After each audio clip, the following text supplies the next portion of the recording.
이어서 11절부터 15절까지는 경비병들이 이에 대해서 어떻게 행동했는지 이렇게 되어 있습니다. 그러니까 부활 사건에 대한 설명, 그리고 첫 번째 반응, 두 번째 반응, 이런 패턴으로 본문이 전개가 됩니다. 늘 그랬던 것처럼 본문을 읽고 간단하게 설명하고 뒤에 전체적인 내용을 다시 말씀드리려고 합니다. 오늘 본문을 조금 더 짧게 설명할까 싶습니다. 먼저 첫 번째 내용이 1절부터 7절까지 나오는데요. 1절에 보면 안식일이 다 지나고 안식 후 첫날이 되는 새벽에 시점이 나오죠. 안식일은 금요일 해가 졌을 때부터 토요일 해질 때까지입니다. 그래서 안식일이 다 지났다. 그리고 안식 후 첫날이 된다. 오늘날로 치면 주일이죠. 그래서 어떤 목사님은 불신자와 성도를 가르는 가장 중요한 호칭 중에 하나가 용어를 사용하는 기준점 중에 하나가 주일에 대한 호칭이다, 이렇게 말씀하는 분도 있어요.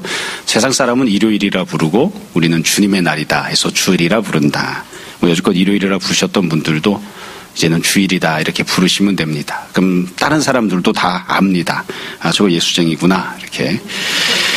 여튼 주일 이제 새벽에 두 명의 여자가 등장합니다. 막달라 마리아, 다른 마리아. 이름이 둘 다 마리아예요. 우리식으로 이야기하면 순입니다. 순이. 이 두 사람의 마리아가 무덤을 보려고 가죠. 여기 보면 목적이 명확하게 잘 설명되어 있습니다. 이 두 분의 마리아는 부활하신 예수님을 만나러 간 게 아닙니다. 그냥 죽어서 시체로 있는 그 예수님의 무덤을 보러 간 거지 부활을 만나러 간 게 아니에요. 그러니까 예수님이 부활하실 거라고 여러 번 말씀하셨지만 부활에 대한 믿음, 소망이 전혀 없습니다. 그리고 어찌 보면 부활에 대한 믿음이 없는 건 지극히 당연한 일인지도 모르겠어요. 누가 부활을 믿을 수 있겠습니까? 그게 말이나 되나요? 그러니까 예수님의 무덤을 보러 이제 간 거죠. 그리고 거기에 가서 보았더니만 2절부터 보시면 장면에 대한 설명이 나오는데 잘 보시면 첫 번째로 큰 지진이 나죠. 이 큰 지진이 난 건 여자들이 목격을 한 장면입니다. 그러니까 여자분들이 무덤에 갔을 때 그 이후에 지진이 난 거예요. 지진이 났고 그 뒤에 보면 주의 천사가 하늘로부터 내려옵니다. 그러니까 주의 천사가 하늘로부터 내려온 것도 아마 이 여자분들이 목격했던 것 같아요. 그리고 이 천사가 돌을 굴려서 그 위에 앉아있다 이렇게 되어 있습니다. 다른 복음서를 보면 이 천사가 둘이다 셋이다 이렇게 따로 기록되어 있는 경우도 있는데 지금 기록된 마태복음에서는 단수 형태로 되어 있어서 천사가 한 명인 것처럼 이렇게 기록합니다. 근데 뭐 하나든 둘이든 여튼 하늘에서 천사가 내려와서 무덤 입구를 막고 있던 돌을 굴려내고 그 위에 앉아 있었던 거죠. 이거를 이제 이 두 분의 여자분들이 다 와서 이제 목격을 합니다. 그리고 이 3절에 보면 이 천사의 외모에 대해서 설명을 해두었는데 그 형상이 번개 같고 고수 눈같이 희다. 그래서 4절에 보면 또 다른 등장인물이 나오죠. 지키던 자들이. 그러니까 이게 대제사장들이 빌라도에게 허락을 받아서 경비병들을 붙여두었죠. 지키던 사람들이 있었는데 그를 무서워하여 떨며 죽은 사람과 같이 되었더라. 그래서 이 무덤의 장면에 대해서 기록을 하고 있어요. 그러니까 우리가 이 장면을 보면 1절부터 4절은 딱 한 곳에 대한 설명만 하잖아요. 무덤에 대해서만 기록을 하고 있습니다. 그러니까 무덤 장면이 어떠했는지 거기에 보면 무덤 문은 이미 열려 있고 그 열려 있는 무덤을 막고 있던 돌 위에 천사가 한 사람 앉아 있고 두 부류의 사람들이 존재하는 거죠. 하나는 여자들, 또 하나는 경비병들. 이렇게 하고 있습니다. 다만 이 경비병들 같은 경우에는 무서워해서 떨며 죽은 사람같이 되었다 이렇게 되어 있는데 여자들은 어떤 반응을 했는지 기록이 없어요. 제 개인적인 생각으로는 여자분들이 무슨 독해가지고 경비병들은 떨고 있는데 이 여자들은 눈도 하나 꿈쩍 안 했다. 그렇진 않았을 것 같아요. 그러니까 기록은 없지만 다 바들바들 떨고 있지 않았을까 싶습니다. 다 지진 나고 막 돌덩어리가 막 굴러다니고 있고 천사가 왔다 갔다 하고 있고 이러니까 아마 다 두려워하고 있지 않았을까 싶습니다. 그 뒤에 5절부터 7절에 보시면 천사가 하는 말이 나와요. 천사가 여자들에게 말하여 이르되 이렇게 돼 있죠. 이 부분을 우리가 잘 생각해 볼 필요가 있는데 여러분이 무덤에 현재 여자들만 있나요? 그건 아닙니다. 누가 있죠? 무덤을 지키던 경비병들도 있습니다. 그러니까 사실은 이 천사가 하는 말은 다 같이 듣고 있는 겁니다. 여자들만 듣는 게 아니라 경비병들도 같이 듣고 있어요. 다만 경비병들을 주된 청중으로 삼아서 이야기를 하는 게 아니라 천사가 목적을 가지고 이 여자들에게만 이야기하는 것처럼 기록하고 있는 거예요. 그러나 실제로는 장면을 생각해 보시면 무덤 앞에 경비병들도 죽은 시체처럼 바들바들 떨고 있고 여자들도 바들바들 떨고 있는데 이 천사들이 여자들을 향해서 방향을 틀어서 이야기를 하고 있지만 다 같이 듣고 있는 겁니다. 그럼 뭐라고 천사들이 이야기를 했는가? 5절에 보시면 너희는 무서워하지 말라. 어떻게 안 무서워하겠어요? 근데 무서워하지 말라. 십자가에 못 박히신 예수를 너희가 찾는 줄을 내가 아노라. 그러니까 여자들이 왜 찾아왔는지를 알고 있는 거예요. 부활을 믿고 찾아온 게 아니라 십자가에 못 박혀 죽임당하신 예수님을 찾아온 거예요. 그러니까 불완전한 믿음을 가지고 지금 찾아 나온 거죠. 너희가 예수님을 찾아서 나온 것을 내가 안다. 6절에 보면 그가 여기 계시지 않고 그가 말씀하시던 대로 살아나셨느니라. 여기 보면 부활에 대해 천사가 증언하는 내용이 나옵니다. 그러니까 천사가 알려준 거예요. 예수님이 살아나셨다. 그리고 그것은 이전에 이미 말씀하시던 내용이다. 이렇게 천사가 증거하고 증언합니다. 우리가 여기서 잘 봐야 될 부분이 있는데 그게 뭐냐면 이런 부활 사건은 이미 일어나서 지나가 버린 사건이고요. 지금 지진이 일어나고 무덤문이 열리고 천사가 선포하는 건 부활 이후에 벌어진 사건입니다. 그러니까 여기 등장하는 여자들은 부활하신 예수님을 못 봤습니다. 부활 사건을 목격하지 못했습니다. 부활은 이미 지나가 버렸어요. 한 걸음 더 나가서 생각해 보자면 천사가 와서 무덤을 이렇게 막고 있었던 돌을 굴려냈잖아요. 왜 굴려냈을까요? 무덤을 막고 있던 돌을 굴려내야 예수님이 나올 수 있어서 천만에요. 예수님께서 언제 부활하셨는지 몰라요. 예수님이 부활하신 다음에 무덤이 그대로 돌로 막혀 있었어도 그냥 나오실 수 있어요. 그래서 그냥 나오셔서 딴 데로 가버리셨는지 어쨌는지 모르겠어요. 그러니까 지금 우리가 경험하고 우리가 지금 보고 있는 이 내용은 뭐냐면 예수님은 이미 부활하셨고 부활 사건은 과거의 사건이고 그냥 무덤이 열려 있는 것만 보는 거예요. 그러니까 제 생각엔 그랬을 것 같아요. 합리적으로 이야기를 하자면 여자들이 찾아왔을 때 이미 예수님은 부활하셔서 그 자리에 안 계셨거든요. 그 자리에 안 계셨단 말이죠. 천사들이 무덤 문을 열어주는 겁니다. 그리고 봐라, 무덤 비어있지 하고 무덤이 비어있는 것을 여자들에게 보여주길 원하는 거예요. 천사들이 여기 왜 하늘에서 내려왔을까요? 여자들에게 부활이 일어났다고 증거하고 선포해주기 위해서 천사들이 내려온 겁니다. 그러니까 천사들의 목적은, 이 자리에 내려온 목적은 예수님을 부활시키기 위해서가 아닙니다. 예수님은 천사들이 도와주던 말던 상관없이, 예수님은 무덤 문을 열어주든 말든 상관없이 부활하시고 무덤에서 나오시는 분이에요. 그러니까 이 천사들이 등장한 목적은 부활 자체와 관련이 있는 게 아니라 여자들에게 부활이 일어났다고 하는 사실을 믿게 해주기 위해서, 그것을 돕기 위해서, 부활을 증거하고 선포하기 위해서 천사들이 등장한 거죠. 여자들에게 빈 무덤을 봐라. 예수님이 부활하셨기 때문에 이 자리에 시체로 누워 계시지 않다. 그렇게 보여주고 예수님이 이미 부활하셨다. 여자들에게 증거하고 선포하기 위해서 천사들이 나타난 거죠.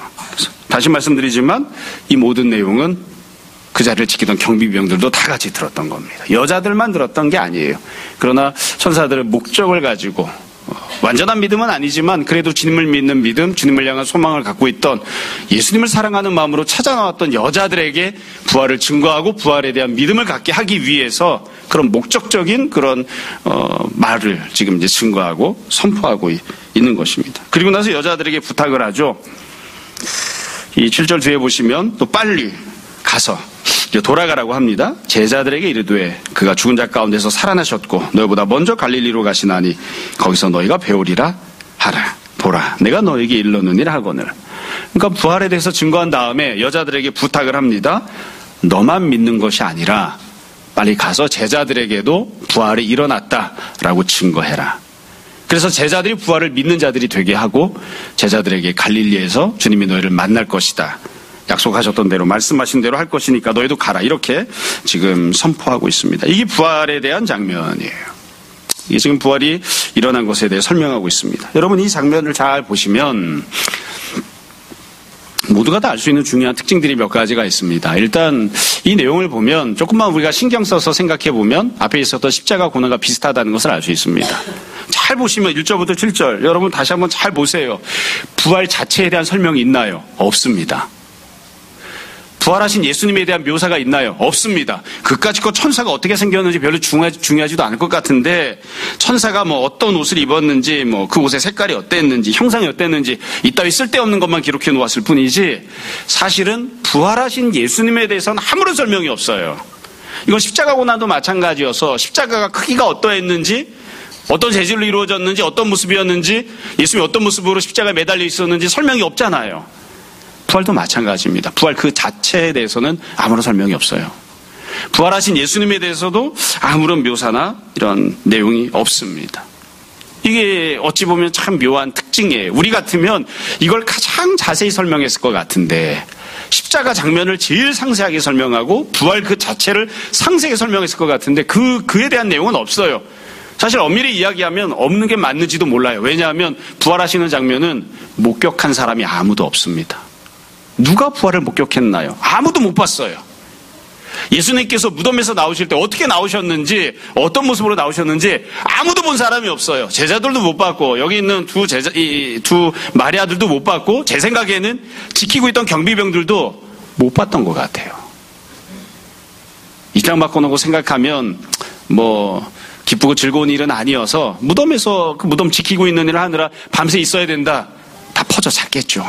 제자들도 겟세마네 동산에서 기도해달라고 부탁할 때도, 예수님이 부탁할 때도 그때도 다 퍼져 잤는데 경비병들이 무슨 대단한 사명감이 있다고 혹시 예수님 살아나시나 이러고 봤겠습니까? 무덤에서 누가 살아나기는 그냥 퍼져 잤겠죠. 그러니까 아무도 못 본 거예요. 그래서 예수님이 어떤 모습으로 부활하셨는지, 부활하실 때 어떤 과정이었는지 여기에 대해서는 아무런 설명이 없습니다. 그래서 결국 결과적으로는 어떤 일들이 벌어지게 된 것이냐? 예수님의 부활을 믿으려면 어떻게 해야 되는가? 부활을 목격했기 때문에 믿는 게 아닙니다. 이 첫 장면을 보면, 부활 자체에 대해 설명하고 있는 이 첫 장면을 놓고 보면 예수님의 부활은 부활하신 예수님, 부활하는 과정을 직접 목격했기 때문에 믿는 게 아니에요. 부활을 우리에게 알려주고 선포하고 믿게 하려고 하는 천사를 만났기 때문에, 천사가 증거하고 선포한 내용을 들었기 때문에 부활을 믿는 것이지, 부활 자체를 목격했기 때문에 믿는 게 아닙니다. 어떤 분들은 그런 이야기를 하기도 해요. 부활을 믿을 수밖에 없는 10가지, 100가지 이유가 있다, 이렇게 말씀하시는 분들이 있더라고요. 저는 그에 동의합니다. 부활을 믿을 수밖에 없는 수많은 이유가 있어요. 그러나 엄밀하게 이야기하면 부활을 믿지 못할 이유는 그보다 훨씬 더 많아요. 부활을 믿을 수 있는 이유가 10가지라고 하면 부활을 믿지 못할 이유는 100가지, 1000가지도 넘습니다. 여러분, 우리가 입장 바꿔놓고 생각해 보자고요. 부활을 만약 믿으려고만 했다면 경비병들보다 더 좋은 조건 속에 있는 사람이 있습니까? 무덤 바로 앞에 있었잖아요. 그 사람들도 부활을 목격을 못했고 그 사람들도 부활을 안 믿었는데, 하물며 수천 년 시간이 지난 다음에 무덤이랑 아무 상관없는 곳에 살아가고 있던 우리가 어떻게 부활을 믿습니까? 못 믿는 게 당연하고 정상인 거죠. 부활을 믿을 수 있는 이유가 우리들은 성도들이기 때문에 10가지, 100가지가 있다고 이야기하지만, 그러나 세상 사람들 입장에서 놓고 보면, 경비병들 입장에서 놓고 보면 못 믿을 이유가 1000가지, 10,000가지도 더 된다고요. 이게 지금 부활이 일어난 장면에 대한 내용입니다. 다시 말씀드립니다. 만약 부활을 믿으려면 어떻게 해야 되는가? 하나님께서 보내신 천사를 만나고 천사가 증거하고 선포한 그 내용만 듣고 부활을 믿어야 됩니다. 부활이 일어났다고 하는 선포와 증거를 듣고 거기에서 믿음을 갖는 것, 그것만이 부활을 믿는 방법이에요. 다른 길은 하나님이 열어두지 않으셨다고요. 자, 이게 부활과 관련된 내용이고요. 두 번째로, 이제 무덤에서 두 부류의 사람들이 각각 튀어나가기 시작할 겁니다. 장면을 다시 한번 생각해 보세요. 현재 보이고 있는 곳은 예수님이 묻혀 있었던 무덤이잖아요. 부활 장면이 나왔고 천사가 등장했던 장면이 나왔고, 여기에 찾아왔던 사람들, 원래부터 있었던 경비병들, 나중에 뒤늦게 찾아온 여자들이 이 무덤에서부터 각각 튀어나가서 각각 자기가 가야 할 곳으로 뛰어나갑니다. 각각 뛰어나가면서 반응하고 행동하기 시작하는데, 첫 번째로 여자들이 어떻게 행동하는지가 나옵니다. 그 내용이 8절부터 10절에 나옵니다. 8절을 보시면 이렇게 시작하죠. 그 여자들이 무서움과 큰 기쁨으로 빨리 무덤을 떠나 제자들에게 알리려고 다름질할세. 그러니까 이 여자들은 조금 반응이 달라지기 시작했어요. 여러분, 여자들이 무덤에 찾아올 때 뛰어왔을까요? 새벽인데 어떻게 뛰어옵니까? 무덤에 가면서 뭐 좋은 일 있다고 뛰어오겠습니까? 무기적 왔던 보통 때 오던 것처럼 걸어왔겠죠. 그러나 돌아갈 때에는 뛰어갑니다. 왜 뛰어갔을까요? 이유는 간단해요. 처음에 무덤을 찾아올 때는 부활을 안 믿고 왔지만 무덤을 떠날 때에는 부활을 믿고 떠나기 때문입니다. 비록 부활하신 예수님을 아직 만나지 못했지만, 부활 그 자체를 목격하지 못했지만, 그러나 천사의 선포를 듣고 여기 찾아왔던 두 명의 마리아는 부활을 믿는 여자들이 된 거예요. 달라진 거예요. 믿음을 갖게 된 거예요. 그래서 믿음을 가지고 제자들에게 뛰어갑니다. 뛰어가서 제자들에게 이것을 알려주는 거죠. 근데 그 뒤에 보면 중요한 내용이 나옵니다. 9절 9절에 보면 아주 중요한 사건이 나오는데 이 여자분들이 예수님을 만납니다. 엄격하게 이야기하면 예수님께서 이 두 명의 마리아를 찾아와 주시고 만나 주십니다. 9절에 이렇게 되어 있죠. 예수님께서 그들을 만나셔서 말씀하십니다. 평안하냐. 우리말로는 이제 평안하냐 이렇게 번역했는데 이게 히브리어로는 샬롬. 보통 그냥 인사말입니다. 영어로 치면 헬로우, 굿모닝 이렇게 인사한 거예요. 그러니까 그냥 아무 일이 없었다는 것처럼 편안하게 일상적인 인사를 던지신 거예요. 잘 지냈니? 밥 먹었니? 이렇게 물으신 겁니다. 그러니까 여자들이 나아가서 그 발을 붙잡고 경배하죠. 여기 보면 참 놀라운 장면이 나오는데 이 복음서에 전혀 나오지 않던 예수님을 향해 경배하는 장면이 나옵니다. 마태복음 맨 앞부분에 보면 동방박사들이 예수님께 경배하는 장면이 나와요. 그때는 예수님이 하나님이시라고 경배한 건 아닙니다. 그 이후에 한 번도 주님을 경배하는 내용이 나오지 않다가 지금 부활하신 예수님을 만난 이 여자들이 예수님을 경배합니다. 이때의 경배는 예수님이 살아계신 하나님을 부활하신 하나님의 아들이심을 믿는 마음으로 경배하는 온전한 경배에 가깝습니다. 그러니까 여자들이 예수님께 경배를 해요. 여러분 이 장면이 두 번째 부활을 믿게 되는 중요한 근거가 되는 장면이죠. 여자들은 어떻게 해서 부활을 믿게 되었나요? 제일 처음에 부활에 대한 믿음을 갖기 시작한 건 천사의 선포와 증거를 들었기 때문인데 그것만으로 끝나는 게 아니라 이분들은 부활하신 예수님을 직접 만났습니다. 부활하신 예수님께서 이 여자들을 직접 찾아와 주시고 말씀을 해주셨어요. 그래서 예수님의 발을 붙잡고 부활하신 예수님을 만져봤다고요. 부활하신 예수님을 만져보고 부활하신 예수님의 음성을 듣고 그 뒤에 보면 예수님께서 똑같이 말씀하세요. 10절에 이 예수께서 이르시되 무서워하지 말라. 가서 내 형제들에게 갈릴리로 가라 하라. 거기서 나를 보리라 하시니라. 천사들이 부탁했던 것과 똑같은 내용의 말을 예수님이 말씀하십니다. 뒤집어 말하면 천사들이 말했던 것이 진리이고 사실이라는 것을 예수님이 확인해 주신 거죠. 그래서 여기 나오는 두 분의 여자들은 다시 살아나신 예수님을 만났기 때문에 부활에 대한 믿음을 갖게 됩니다. 이게 지금 부활에 대한 두 번째 증거예요. 그래서 결국 확고한 믿음을 가지고 제자들에게 가죠. 참 독특하게도 10절 이후에 보면 우리 같으면 이 여자들이 가서 제자들을 만났다 이런 내용을 상세하게 쓸 것 같은데 한마디도 안 써요. 그래서 천사들을 통해서 부활에 대한 믿음을 갖게 된 이 여자들이 결국 주님도 만났고 제자들에게 만나서 뭔가 전하는 거 이것은 그냥 치워버리는 생략해버리는 그런 방식으로 본문이 마무리가 됩니다. 이게 첫 번째 부활에 대한 반응이에요. 사실 이 부분이 훨씬 더 중요한 부분입니다. 그러면 이와 같은 반응만 있었느냐? 그건 아니에요. 두 번째 반응이 나오는데 그 내용이 11절부터 15절까지 나옵니다. 이건 경비병들이 보였던 반응입니다. 경비병들을 보세요. 11절 여자들이 갈 때 경비병 중 몇이 성에 들어가. 그러니까 여자들이 무덤을 떠날 때 경비병들도 마찬가지로 무덤을 떠난 거죠. 똑같은 장면을 다 같이 목격을 했고 천사들의 선포를 똑같이 들었고 그 다음에 똑같이 무덤을 떠난 겁니다. 여자들은 부활을 증거하기 위해서 떠났고 경비병들은 왜 떠났는가? 이 모든 된 일을 대제사장들에게 알리기 위해서 떠났습니다. 우리가 이것을 잘 생각해야 되는데 여러분 경비병들이 이 제사장들을 만나서 벌어졌던 일들에 대해서 다 이야기할 거거든요. 그럼 뭘 이야기했을까요? 어떤 분들은 이렇게 생각하는 분들이 있어요. 예수님이 부활했습니다. 어떡합니까? 그렇게 얘기했다고 생각하는 분들이 있어요. 전혀 그렇지 않습니다. 경비병들은 다시 말씀드리지만 부활하는 장면을 목격하지 못했습니다. 예수님께서 부활하신 것 만나보지 못했습니다. 그러니까 경비병들이 보고 목격한 건 무엇 한 가지인가요? 무덤이 비어있다는 거예요. 무덤이 비어있다는 거예요. 천사가 와서 선포한 것만 들었어요. 그리고 경비병들은 어떻게 생각했을까요?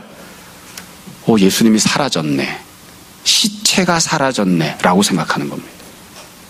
그러니까 지금 경비병들이 대제사장을 찾아가서 이 문제를 처리하려고 하는 건 뭐냐면 시체가 사라진 이 상황을 어떻게 처리할 것인가. 여기에 대해서 경비병들은 고민을 하고 있는 거지. 예수님 부활하셨는데 어떻게 하면 이거 사기를 쳐서 부활을 안 했다고 할 것인가. 그거 생각하지 않습니다. 경비병들은 애당초 부활을 믿지 않아요. 대제사장들도 애당초 부활을 믿지 않아요. 그래서 부활이라고 하는 역사적 사건이 벌어졌기 때문에 이걸 어떻게 하면 은폐할 것인가를 고민하는 게 아니라 부활은 애당초 없는 것이고 믿을 수 없는 것이고 부활은 일어나지 않고 어떤 과정을 거쳐서 이런 현실이 생겼는지 모르지만 일단은 시체가 없어졌다. 시체가 없어진 이 상황을 어떻게 처리해야 되느냐. 이걸 가지고 지금 이야기하기 위해서 경비병들이 제사장을 찾아간 거죠. 그래서 경비병들의 제사장을 찾아가서 이 모든 상황을 알리니까 시체가 없어졌다고 이야기를 해주니까 12절. 그들이 대제사장들이 장로들과 함께 모여 의논하고 군인들에게 돈을 많이 주며 이르되 돈을 주죠. 너희는 말하기를 그의 제자들이 밤에 와서 우리가 잘 때 그를 도둑질하여 갔다 하라. 거짓말을 시킵니다. 거짓말을 시키려고 하다 보니까 돈이 필요한 거예요. 돈을 줘야 거짓말을 하는 거죠. 다시 말씀드립니다. 지금 여기 나오는 대제사장들 또 장로들 이런 사람들이 이 경비병들에게 거짓말을 시키는 내용은 부활이 일어났지만 부활이 일어나지 않았다고 말해라. 이게 아니에요. 이유는 알 수 없지만 시체가 없어졌는데 시체가 없어진 걸 어떻게 둘러댈 거냐, 이 상황을 어떻게 정리할 거냐, 제자들이 와서 훔쳐갔다고 거짓말하자, 이렇게 하는 거죠. 그래서 근본적으로 부활을 믿지 않는 사람들이 부활이라고 하는 사실을 덮기 위해서 거짓말을 도모하는 그런 모습을 우리가 볼 수 있습니다. 그래서 결국 장면을 보면 똑같은 패턴이 정반대 양상으로 전개되는 걸 볼 수 있어요. 부활은 이미 벌어졌고 그 이후에 그 자리에 있었던 사람들이 천사들이 찾아와서 선포하는 내용을 들었고, 그리고 이 모든 내용을 들었던 두 부류의 사람들이 각각 자기가 가야 할 곳으로 뛰어갑니다. 다 증거하기 위해서 뛰어갑니다. 여자들은 천사의 선포를 듣고 돈도 받지 않았는데 제자들에게 가서 부활을 증거하는 사람, 예수님이 다시 살아나셨다고 선포하는 사람이 되기 위해서 뛰어가고, 경비병들은 부활을 믿지 않는 사람들이기 때문에 제사장들에게 찾아가서 시체가 없어졌다고 이야기를 하고 돈을 받고 거짓말로 예수님이 부활하신 것이 아니라 제자들이 시체를 훔쳐갔다고 거짓말하는 말을 하는 사람이 되기 위해서 또 뛰어가는 거죠. 그래서 각각 다르게 증거하는 삶을 삽니다.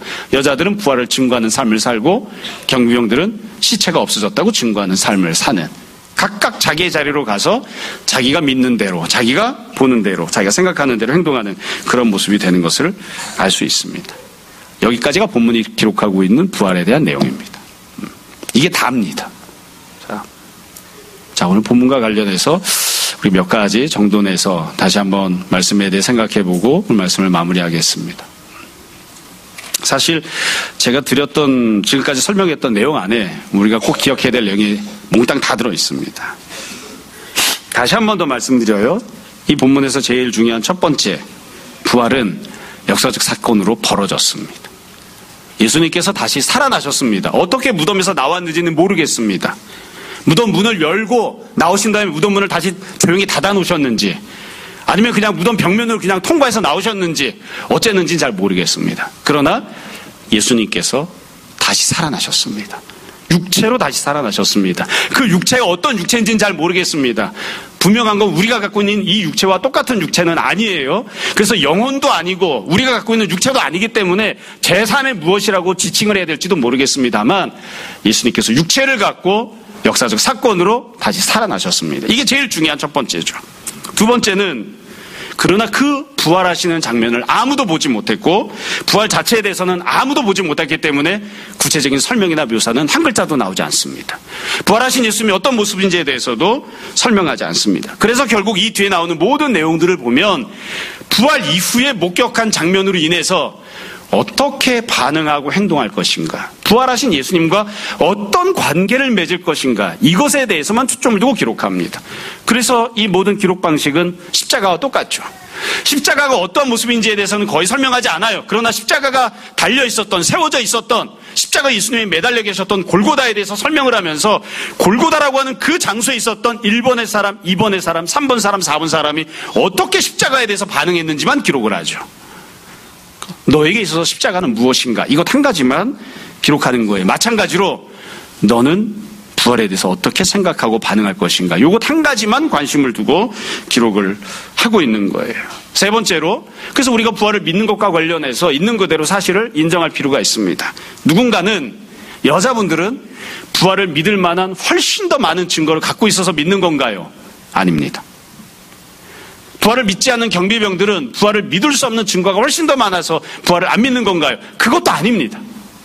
지금 부활을 믿느냐 안 믿느냐는 어떻게 해서 결정된 거냐면, 증거가 많이 있는가 증거가 없는가 때문에 결정된 게 아니에요. 증거는 딱 한 가지밖에 없어요.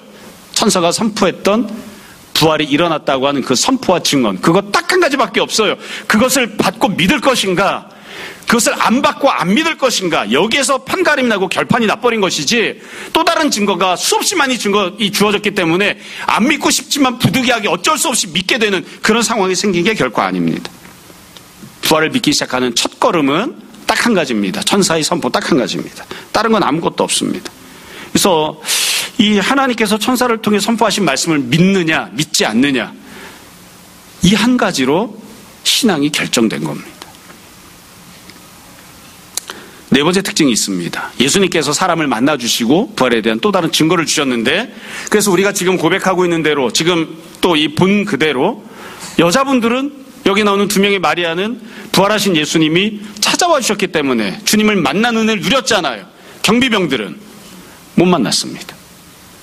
부활하신 예수님이, 조금 직접적으로 좀 나이브하게 있는 그대로 설명하자면, 부활하신 예수님은 경비병들을 만나주지 않으셨습니다. 여기서 우리가 분명하게 알 수 있는 사실이 있죠. 부활하신 예수님이 모든 사람을 다 만나주신 게 아닙니다. 이게 공생애와 달라요. 공생애 때는 예수님께서 공개된 장소에서 사역하시고 말씀을 선포하셨기 때문에, 주님이 어디 있는지 알고 있었기 때문에 병든 사람들이 예수님 만나고 싶으면, 병고침을 받으려면, 말씀을 듣고자 하는 자들이 주님 말씀을 듣고자 하면 주님 계신 곳에 찾아가면 됩니다. 거기가 들판이 되었던 산이 되었던 바닷가가 되었던 은밀하게 계셨던 집이 되었건 어디건 주님이 계신 곳으로 찾아가면 누구든지 다 볼 수 있었어요. 주님께 은혜를 받을 수 있었고 주님의 말씀을 들을 수 있었습니다. 그러나 부활은 달라요. 부활하신 주님 어디 계신지 아무도 모릅니다. 찾아가고 싶어도 찾아갈 수가 없어요. 그래서 이걸 다시 말씀드려요. 있는 그대로 이야기하면 예수님께서 은혜 받을 사람을 특별히 따로 정하신 겁니다. 제자들이 아무도 부활을 믿지 않았지만 성경을 보면 부활하신 예수님이 찾아가서 만나주셨는데, 만나주셨음에도 불구하고 부활을 안 믿은 사람은 아무도 없습니다. 예수님이 찾아가셔서 만나주시면 처음에는 다 이게 부활하신 주님이 맞는가? 부활이 있는가? 이런 마음에 의구심을 갖고 있어도 부활하신 예수님을 만나면 다 예수님의 부활을 믿었어요. 그러니까 사실 제일 좋은 방법은 뭘까요? 부활하신 예수님을 만나는 거죠. 그게 예수님을 믿게 되는 가장 좋은 방법이에요. 근데 그건 예수님이 정하십니다. 누구를 만나줄지, 누구는 만나지 않을지, 누구에게는 부활에 대한 믿음을 줄지, 누구에게는 부활에 대한 믿음을 안 줄지는 예수님이 정하십니다. 그러니까 예수님이 차별적인 은혜 주신 거예요. 이게 어렵고 복잡한 내용이 아니죠. 그냥 다 부정하고 예수님이 모든 사람을 만나주셨으면 좋긴 하겠는데 주님이 그렇게 안 하십니다. 부활하시고 이 땅에 40일 동안 계실 때에 원하는 모든 사람을 다 만나주신 게 아니라 주님께서 특별히 선택하셨던 사람들만, 부활에 대한 믿음과 소망을 갖기를 주님이 원하셨던 사람들만, 은혜 받기로 작정되어 있던 사람들만, 우리식으로 이야기하면, 장로기식으로 이야기하면 예정되고 선택받았던 사람들에게만 주님께서 찾아가시고 만나주신 거예요. 그래서 결과적으로 부활을 믿게 된 사람들은 어떤 사람들인가, 그것보다도 확실하게 내가 예정되어 있다라고 확인할 수 있는 방법이 없습니다. 뭐 직업에서 성공하는 거 그건 별로 중요하지 않아요. 성공 안 할 수도 있어요. 선택받은 사람도. 내가 부활을 믿게 되었다. 내가 부활하신 예수를 만나지도 못했는데, 내가 부활하신 예수님이 직접 하시는 말씀을 듣지도 못했는데, 부활하신 예수님의 발을 만져보지도 못했는데, 내가 천사가 선포했던 것만 듣고 목격했던 목격자들의 증언만 듣고 내가 부활을 믿게 되었다. 내 안에 부활에 대한 믿음과 소망이 있다. 이것보다도 확실하게 하나님이 나를 구원하시고 하나님의 자녀로 삼고자 예정하셨다는 것을 확인해 줄 증거가 없습니다. 이게 가장 확실한 증거예요. 그러니까 누군가가 당신이 구원받기로 예정되어 있는 것이 맞습니까? 물었을 때에 나는 부활을 믿습니다. 당신은 안 믿지만 나는 믿습니다. 그래서 세상적인 기준을 놓고 보면 당신이 나를 미친놈이라고 이야기할지 모르겠습니다. 맞습니다. 나는 당신의 기준에 의한 미친놈이 맞습니다. 인류 역사상 한 번도 벌어진 적이 없고 벌어질 수도 없고 눈으로 본 적도 없는데, 나는 목격자들이 성령님의 증언을 통해서, 성령님의 감동을 통해서 증언했던 부활을 단지 들음으로 믿습니다. 내가 이와 같이 부활을 믿는 믿음을 갖게 된 것을 보니까 하나님이 나를 선택하셨고 예정하셨다는 것이 확실합니다. 우리 그렇게 고백할 수 있는 겁니다.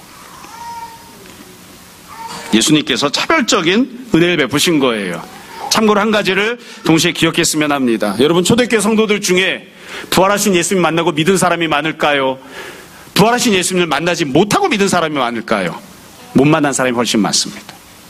그들도 다 마치 여기 나오는 두 명의 마리아가 천사의 증언만 듣고 믿음을 가졌던 것처럼 인류 역사상 있는 모든 교회의 대부분의 성도들은 다 목격자들의 증언을 듣고 부활을 믿는 겁니다. 믿건 안 믿건 그건 본인의 자유이고 그건 본인이 선택하는 것이지만, 그리고 본인이 그 결과를 다 당하는 것이지만, 그러나 믿음을 가졌던 대부분의 사람들은 목격자들의 증언을 듣고 부활을 믿었습니다.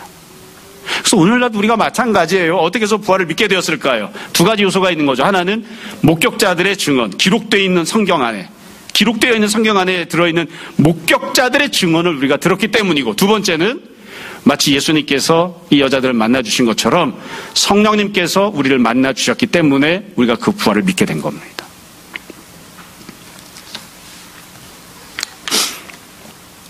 부활과 관련해서 여러 가지 다양한 얘기들을 해야 되는데 두 가지만 더 말씀드리고 오늘 말씀을 마무리하려고 합니다. 하나는, 여러분, 이 부활 사건과 관련해서 우리가 꼭 기억해야 될 것이, 우리가 사도신경에서 고백하는 것처럼 우리가 몸으로 다시 살아나는 것, 영원히 죽지 않을 것을 믿는다, 이렇게 고백을 하죠. 그게 부활이니까요.